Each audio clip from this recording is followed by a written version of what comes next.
Alors, un grand classique sur les congruences, c'est trouver ici à quoi est congru 3 puissance n modulo 11 selon les valeurs de n. Ça revient à trouver en fait ici les restes possibles de la division euclidienne de 3 puissance n par 11, selon les valeurs de n. Donc il y a une méthode pour ça qui est bien précise. La méthode consiste à trouver le plus petit exposant n pour lequel 7 puissance 7 exposants est congru à 1 modulo 11. Donc en général, dans les exercices, on vous le donne, et vous devez vérifier qu'effectivement, cette puissance de 3 est bien congrue à 1 modulo 11. Donc ici, on trouve 5. Alors si on fait le calcul de 3 puissance 5, ça donne 243. On fait moins 1, ça fait 242. Et on vérifie que 242 est bien un multiple de 11. C'est 11 fois 22. Donc oui, 3 puissance 5 est congru à 1 modulo 11. Donc ici, on trouve 5. Et c'est ça qui va être la clé. Alors une petite remarque au passage, est-ce qu'il y a toujours un exposant ici pour lequel ça sera congru à 1 modulo 11 ? Si on ne l'avait pas donné, est-ce qu'on aurait pu en trouver un ? Alors il y a une réponse quand on a des connaissances en arithmétique qui est, bah oui, il y en a un, c'est sûr, puisque 11 est un nombre premier et 3 est premier avec 11. Donc on sait dans ce cas-là que l'exposant 10 convient. On est sûr que 3 puissance 10, c'est congru à 1 modulo 11, c'est le petit théorème de Fermat. Donc ici on a trouvé plus petit que 10, on a trouvé 5. Alors la méthode ensuite consiste à remplir un tableau de congruence. On va mettre n ici, n congru à, ici ça va être modulo 5. Le 5 ici c'est modulo 5. Donc ici il y a n, je vais le marquer ici, modulo 5. Et ici, ça va être 3 puissance n. Ici, modulo 11. Alors, c'est ça qui est curieux. Alors, ça veut dire quoi, modulo 5 ? On va regarder tous les restes possibles de la division euclidienne de n par 5. Donc, ça peut être 0. Alors, ça veut dire quoi que c'est 0 ? Ça veut dire que n, c'est de la forme 5k. Je vais mettre ici n de la forme 5k. K entier. Ici, entier naturel. K entier naturel. Dire que n est congru à 1 modulo 5, ça veut dire que n, c'est de la forme 5k plus 1.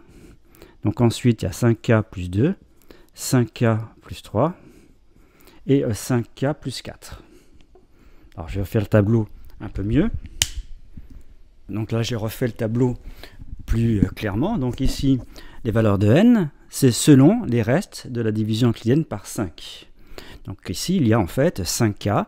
Le reste, c'est soit 0, soit 1, soit 2, soit 3, soit 4. C'est-à-dire que n, c'est de la forme 5k, ou 5k plus 1, 5k plus 2, 5k plus 3, 5k plus 4.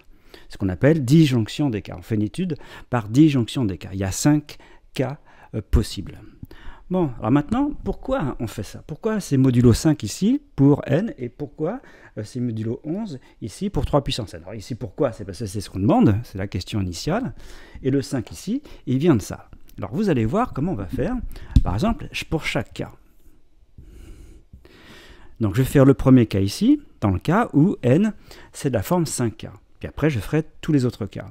Alors pour n égale 5k. Donc ici, 3 puissance n, c'est 3 puissance 5k. Et ça donne donc 3 puissance 5 à la puissance k. Mais on vient de démontrer que c'est justement le point de départ, que 3 puissance 5 est congru à 1 modulo 11. Alors si c'est congru à 1 modulo 11, n'importe quelle puissance sera congrue à 1 puissance cette puissance-là, donc ça sera donc congru à 1 modulo 11. Donc ça, c'est congru à 1 puissance k. Donc c'est congru à 1, ici, modulo 11.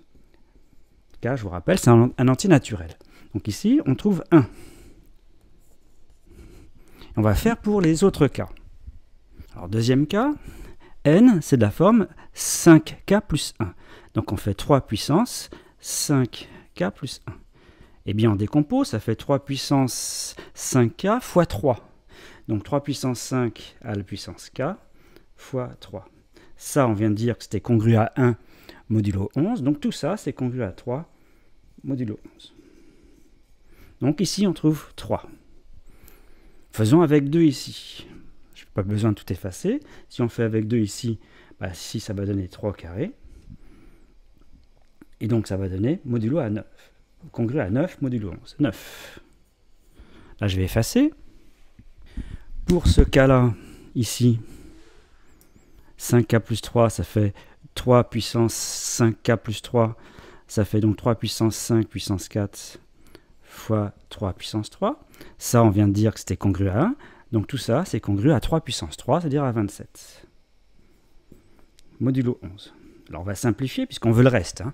Donc vouloir le reste, ici, c'est simplifier la congruence et obtenir un nombre ici entre 0 et 10. Il y a 11 restes possibles dans la division euclidienne par 11. Donc si on simplifie, on enlève 22. Il suffit d'enlever un multiple, on prend le multiple de 11 juste avant 27, bah c'est 22, et on fait 27 moins 22, donc ça fait 5 ici. Donc ici, ça revient à faire 5. Congru à 5. Et si on fait 3 puissance 4, eh bien, il suffit de remultiplier par 3 ici. Et donc 3 fois 5, ça fait 15. Et 15 modulo 11, ça fait ici 4. Et ça, c'est donc modulo 11. Donc voilà ce qu'on obtient comme congruence possible. Donc on a bien obtenu tous les cas possibles. C'est-à-dire, on sait exactement, selon les valeurs de n, à quoi sera congru 3 puissance n modulo 11, c'est-à-dire quels seront les restes de la division euclidienne de 3 puissance n par 11. Voilà les restes possibles. Alors par exemple, si je prends 3 puissance 2021, donc ce qui joue le rôle de n, c'est 2021, eh bien, donc on regarde la ligne n, il faut savoir dans quel cas se trouve n. Donc on sait que n, c'est forcément un de ces 5 cas, puisque c'est ici modulo 5, dans quel cas? Eh bien, donc on regarde 2021, est congru à quoi? Modulo 5. Alors on regarde le multiple de 5 qui est juste avant 2021, bah c'est 2020. 2020, c'est un multiple de 5, donc ici c'est congru à 1. Donc on est congru à 1, donc on est dans ce cas-là. Donc ici, c'est ce cas-là, ici pour 2021. Et donc c'est 3. Donc ça veut dire que 3 puissance 2021 est donc congru à 3 modulo 11. On pourrait prendre ici un nombre plus grand. Ici, pareil, un nombre plus grand. La calculatrice ne pourrait pas donner le reste, mais vous voyez, on n'a pas eu besoin de grands calculs pour quand même trouver la réponse. Le seul calcul qui a été nécessaire, éventuellement, c'est de faire ici 3 puissance 5, et encore, on pouvait se passer de la calculatrice. Bon, maintenant voilà, même exercice avec 2 puissance n. À quoi est congru 2 puissance n modulo 7 pour n entier naturel quelconque. Donc on veut savoir, selon les valeurs de n, le reste de la division euclidienne de 2 puissance n par 7. Bon, alors je vous laisse réfléchir. Vous pouvez faire une pause et remplir le tableau comme j'ai fait précédemment. Je ne dis pas la méthode et vous y réfléchissez. Vous avez trouvé? Bah, c'est bien. Donc vous rappelez le principe, on cherche la plus petite puissance de n, la plus petite puissance de 2 congrue à 1 modulo 7. On sait, d'après le petit théorème de Fermat, que 2 puissance 6 convient. Mais en fait, il y a mieux que 2 puissance 6, 2 puissance 3, en fait, ça fait 8, et c'est bien congru à 1 modulo 7. Donc la puissance ici qui intervient, c'est 3. Donc sur n, ici, ça va être ici, selon les restes de la division euclidienne par 3. Donc ici, on va marquer n congru à 0, ou 1, ou 2, modulo 3. Parce qu'ici, il y a 3. Le 3, on le met ici. Ça veut dire que n, c'est de la forme 3k, ou 3k plus 1, ou 3k plus 2. Donc, ça veut dire que ici, il y a en fait, on va obtenir 3 restes possibles. Ici, 3 restes possibles dans la division euclidienne de 2 puissance n par 7. Alors comment on fait? Une fois que le tableau est rempli, ici donc ça c'est modulo 3 et nous c'est ici modulo 7 pour la puissance 2 puissance n. À quoi est congru 2 puissance n? Donc on le fait.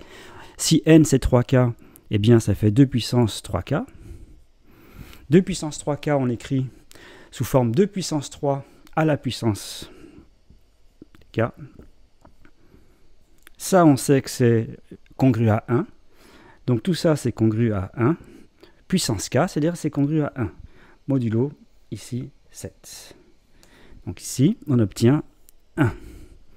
Maintenant si je mets plus 1 ici, eh bien il faut remultiplier ici par 2. Donc ici ça va être 2. Donc 2 ici. Et si je mets ici 3k plus 2, donc ici je mets plus 2, donc ici ça va faire 2 au carré, donc ça va faire 4. Donc voilà les restes possibles de la division euclidienne de 2 puissance n par 7. C'est soit 1, soit 2, soit 4. 3 restes possibles. Alors je ne l'ai pas dit tout à l'heure, mais remarquez, ici c'est forcément 1 qu'on obtient, et ici il suffit chaque fois de multiplier par 2. Tout à l'heure, on partait de 1, on multipliait c'était 3, puisque c'était 3 puissance quelque chose, donc on multipliait par 3, chaque fois. Hein? Bien. Alors un exemple, si je fais toujours pareil, 2 puissance 2021, quel est le reste de 2 puissance 2021 dans la division euclidienne par 7? Bon, donc à quoi est congru 2 puissance 2021 à la puissance 7, donc 2021 c'est le rôle de n, on regarde dans lequel les 3k se trouvent 2021. Alors est-ce que c'est un multiple de 3 ou est-ce que le reste c'est 1, etc. Donc en fait, si on a un critère de divisibilité par 3, on fait la somme. Hein. Ici c'est pas un multiple de 3, donc c'est pas ce cas-là. On regarde ici, donc en fait ça veut dire qu'on regarde le multiple de 3 qui est juste avant 2021, et le multiple de 3 qui est juste avant 2021 c'est 2019. Vérifiez, hein, si vous faites la somme, ça fait 12, la somme des chiffres, ça fait 12, c'est bien un multiple de 3. Donc ça veut dire que 2021 est congru à 2. On est dans ce cas-là, pour n. Donc ici, le 2021 ici, c'est ce cas-là. Donc du coup, pour la puissance, c'est 4. Donc 2 puissance 2021 est congru à 4, modulo 7. Pas besoin de faire le calcul avec la calculatrice, nous on a vu ceci. Par un raisonnement. Alors une petite remarque pour terminer. Hein, je vous rappelle qu'il s'agissait de trouver ici une puissance la plus petite possible qui me donne ici A puissance, cette puissance-là congrue à 1 modulo P. Donc on sait que si P est un nombre premier et A premier avec P, ce qui est le cas si on prend A égale à 2 jusqu'à P moins 1, eh bien on sait que dans ce cas-là justement, A puissance P moins 1 est congru à 1 modulo P. Donc on a déjà un exposant qui convient. Et on peut prendre même plus petit. On peut parfois prendre la moitié. Bon. La question, si je prends A et P différents, comment ça se passe dans ce cas-là?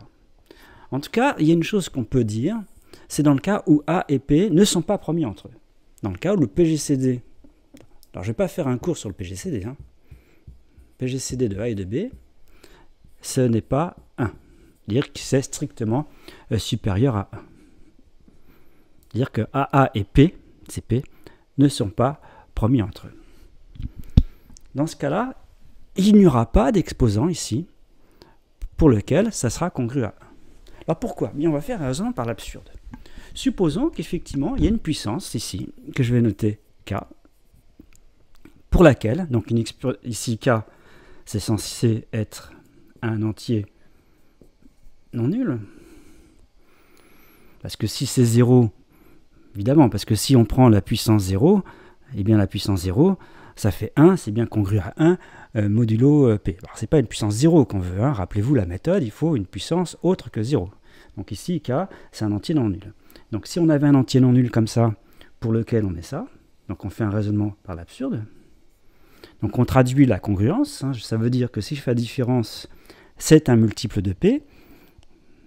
Et donc le multiple de P, je vais l'écrire comme ça. Ça fait A puissance K moins, donc le multiple de P, je vais l'écrire comme ça, QP égale 1. Donc on aurait un entier Q pour lequel on est ça. Et le a puissance k, je vais l'écrire a fois a puissance k moins 1. K étant un antinaturel non nul, ça veut dire que k moins 1, c'est un antinaturel, ça peut être 0. Et je vais l'écrire comme ça, plus, faire exprès de mettre plus q' p égale 1. Q' c'est moins q. Alors pourquoi j'écris ça? Parce que je vais appeler ça u, et je vais appeler ça v. Et donc, je trouverai donc deux entiers u et v pour lesquels AU plus PV égale 1. Est-ce que ça vous dit quelque chose, ça? Eh bien, normalement, oui. Vous savez qu'il y a un théorème de Bezout qui est vrai dans les deux sens. Hein. C'est une équivalence qui dit que si on trouve deux entiers comme ça pour lesquels AU plus PV égale 1, ça veut dire que A et P sont premiers entre eux. Donc, ça contredit le fait que, justement, A et P, au départ, ne sont pas premiers entre eux. Donc on a fait un raison par l'absurde, ça veut dire qu'ici, dans ce cas-là, eh bien non, c'est pas possible. On ne peut pas trouver ici une puissance congrue à 1 modulo P.